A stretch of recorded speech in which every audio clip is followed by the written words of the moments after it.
Bruce Lee, a man weighing barely 140 pounds yet capable of launching opponents several feet backward with a single inch-long punch. No wind-up, no wasted movement, just raw explosive power that seemed to defy human limits.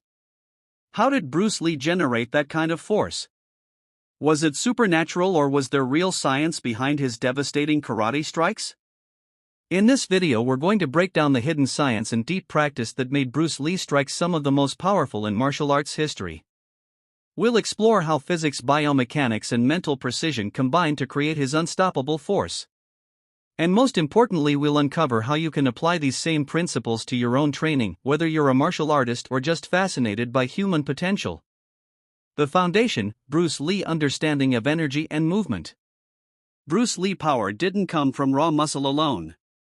In fact, his entire philosophy of striking was built on the idea of efficiency, maximum effect with minimum effort.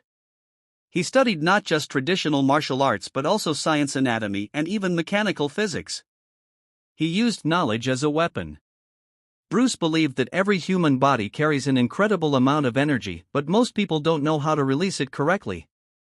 When he punched, every ounce of his body weight, every muscle fiber, and every bit of intent was aligned toward one purpose: impact. He called it the expression of one energy through motion. In karate or Jeet Kune Do, most fighters rely on arm strength alone. Bruce changed the game. He connected the body as one unit, from feet to hips to shoulders to fist, transferring kinetic energy seamlessly. It was never about throwing a punch. It was about releasing force through perfect synchronization. The science: kinetic chain and force generation. To understand how Bruce Lee's strikes worked, we need to understand the kinetic chain. In biomechanics, the kinetic chain is the sequence of body parts that move together to produce power. Think of it like a whip. The whip power doesn't come from the handle alone. It comes from the fluid motion that travels through each segment, ending with explosive force at the tip. Bruce Lee's strikes were exactly like that.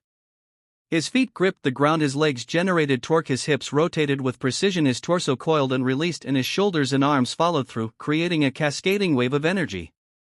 Each part of his body was connected, timing perfectly, creating what scientists call sequential summation of force. The final point, his fist, carried all the built-up momentum focused into a tiny impact area.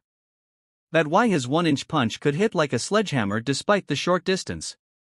He trained this concept endlessly through drills, shadow striking, and isometric tension exercises.